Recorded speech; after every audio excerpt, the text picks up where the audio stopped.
ইসরায়েলের পার্লামেন্টে ভাষণ দেবেন জেলেনস্কি। ইরানের সঙ্গে বিশ্বাসঘাতকতা করবে না রাশিয়া, ল্যাভরভ।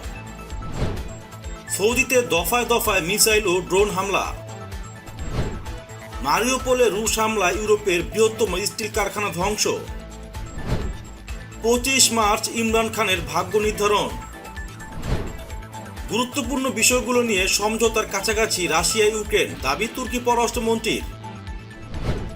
ভিয়েনা চুক্তির কারণে সোলাইমানি ইস্যুতে পিছু হটবে না ইরান।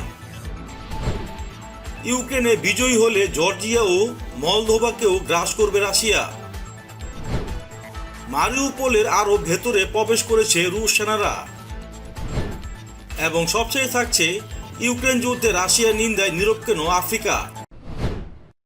ইউক্রেনের প্রেসিডেন্ট ভ্লাদিমির জেলেনস্কি রোববার ইসরায়েলের পার্লামেন্টে ভিডিও ভাষণ দেবেন।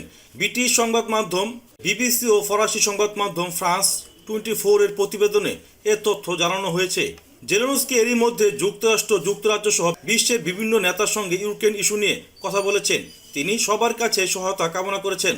ইসরায়েলের পার্লামেন্টে এখন অবকাশ চলছে, সংসদ ভবনে চলছে সংস্কার কাজ। এ কারণে একটি সংরক্ষিত জুম কলের মাধ্যমে সংসদ সদস্যদের সঙ্গে জেলেনস্কির আলোচনার ব্যবস্থা করা হয়েছে। এছাড়া জেলেনস্কির ভাষণ তেল আবিব চত্বরে একটি বড় পর্দায় দেখানোরও ব্যবস্থা করা হয়েছে। ইউক্রেন রাশিয়ার যুদ্ধে ইসরায়েল তুলনামূলকভাবে নিরপেক্ষ থাকার চেষ্টা করছে। দেশটির পররাষ্ট্রমন্ত্রী ইয়ার লাপিদ রুশ আগ্রাসনের নিন্দা করলেও প্রধানমন্ত্রী নাফতালি বেনেট রাশিয়ার বিরুদ্ধে কিছু বলেননি। তবে এই সংঘর্ষে তিনি মধ্যস্থতাকারী হিসেবে কাজ করার চেষ্টা করছেন। ভিয়েনা ইরানের পরমাণু সমঝোতা পুনরুজ্জীবনের চলমান আলোচনায় রাশিয়ার দাবি সম্পর্কে পশ্চিমা দেশগুলো যে প্রচারণা চালিয়েছে সে সম্পর্কে প্রতিক্রিয়া জানিয়েছে রাশিয়া। দেশটির পররাষ্ট্রমন্ত্রী সার্গেই ল্যাভরভ বলেছেন, তার দেশ ভিয়েনা সংলাপে স্বার্থপরের মতো কোনো দাবি আদায় করতে চায়নি। তিনি আরও বলেছেন, ইরান ও ভেনেজুয়েলার মতো মিত্র দেশগুলোর সঙ্গে রাশিয়া কখনো বিশ্বাসঘাতকতা করবে না। সম্প্রতি রাশিয়ার পক্ষ থেকে একটি দাবি ওঠার অজুহাত দেখিয়ে ভিয়েনা সংলাপ স্থগিত করে দেয় পাশ্চাত্য পশ্চিমা দেশগুলো দাবি করে ইরানের সঙ্গে ভিয়েনায় চুক্তি হলে দেশটির সঙ্গে ব্যবসা করার ক্ষেত্রে রাশিয়া যেন ইউক্রেন ইস্যুতে তার উপর আরোপিত নিষেধাজ্ঞার অজুহাতে ইরানের সঙ্গে লেনদেন করতে অসুবিধার সম্মুখীন না হয়। রাশিয়া এ ব্যাপারে আমেরিকার কাছ থেকে লিখিত গ্যারান্টি দাবি করে এবং গত সপ্তাহে রুশ পররাষ্ট্রমন্ত্রী বলেন তার দেশ আমেরিকার কাছ থেকে লিখিত গ্যারান্টি পেয়ে গেছে। সৌদি আরবে কয়েক দফায় মিসাইল ও ড্রোন হামলা চালিয়েছে ইয়েমেনের হুতি বিদ্রোহীরা। সৌদি রাষ্ট্রীয় সংবাদ মাধ্যম জানিয়েছে, একটি পানি শোধনাগারে, বিদ্যুৎ কেন্দ্র, গ্যাস ক্ষেত্র ও রাষ্ট্রীয় তেল কোম্পানি আরামকোর এলএনজি ক্ষেত্র লক্ষ্য করে হামলা চালায় হুতিরা। রবিবার ভোরে চালানো এই হামলায় কেউ হতাহত হয়নি বলে জানিয়েছে সৌদি জোট। তবে হামলায় বেসামরিক গাড়ি ও ঘরবাড়ি ক্ষতি হয়েছে। ইউক্রেনের মারিউপোলে রুশ হামলায় ইউরোপের অন্যতম বৃহত্তম লোহা ও স্টিল কারখানা আজভস্টাল ব্যাপকভাবে ক্ষতিগ্রস্ত হয়েছে। শহরটি রুশ বাহিনী অবরুদ্ধ করে রেখেছে। কর্মকর্তারা রোববার একথা জানান। ইউক্রেনের আইন প্রণেতা লিসিয়া ভ্যাসিলিনকো টুইট করে জানান, ইউরোপের অন্যতম বৃহত্তম ধাতব কারখানা ধ্বংস হয়ে গেছে। ইউক্রেনের অর্থনৈতিক ক্ষতি ব্যাপক, পরিবেশও বিপর্যস্ত। কারখানা এলাকায় একটি ভিডিও আপলোড করেন তিনি। এতে ভবনগুলো থেকে ধোঁয়ার কালো কুণ্ডলী উঠতে দেখা গেছে। পাকিস্তানের প্রধানমন্ত্রী ইমরান খানের বিরুদ্ধে অনাস্থা প্রস্তাব এনেছে বিরোধী দলগুলো। এই নিয়ে আলোচনা ও ভোটাভুটির জন্য 25 মার্চ পাকিস্তানের পার্লামেন্টের নিম্নকক্ষ ন্যাশনাল অ্যাসেম্বলির এনএ অধিবেশন আহ্বান করেছেন স্পিকার আসাদ কায়সার। রোববার ন্যাশনাল অ্যাসেম্বলির সেক্রেটারিয়েটর প্রকাশিত এক বিবৃতিতে এ তথ্য জানানো হয়। বিবৃতিতে বলা হয়, রাজধানী ইসলামাবাদে পার্লামেন্ট ভবনে 25 মার্চ সকাল 11টায় এই অধিবেশন শুরু হবে।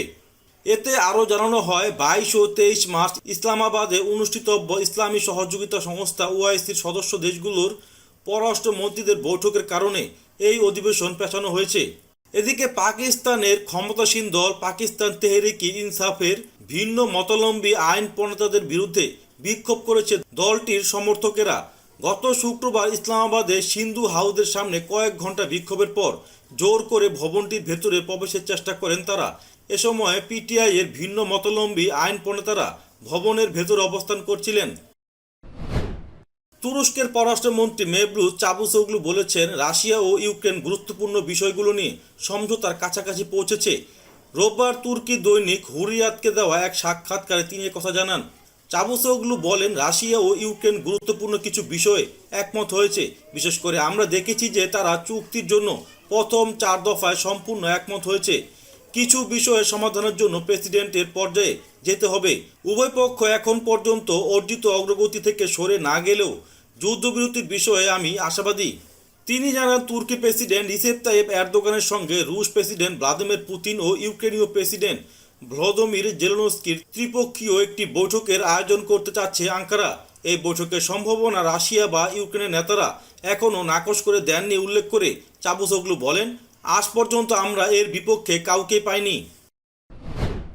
ইরানের মানবাধিকার অধিদপ্তরের সচিব কাজেম গরিবাবাদি বলেছেন, সম্ভাব্য ভিয়েনা চুক্তির কারণে লেফটেন্যান্ট জেনারেল কাসেম সোলেইমানির হত্যার আইনি প্রক্রিয়া থেকে তার দেশ সরে যাবে না। তিনি আইআরআইবিকে দেওয়া এক সাক্ষাৎকারে বলেছেন, সোলেইমানি হত্যাকাণ্ডের সুবিচার পাওয়ার আশায় ইরান যে আইনি প্রক্রিয়া শুরু করেছে, ভিয়েনা চুক্তির কারণে তা স্থগিত করার অধিকার কারোই নেই। ইউক্রেনের বিরুদ্ধে রাশিয়ার চলমান সামরিক অভিযান সম্পর্কে নয়া দাবি উত্থাপন করেছেন ব্রিটিশ প্রধানমন্ত্রী বরিস জনসন।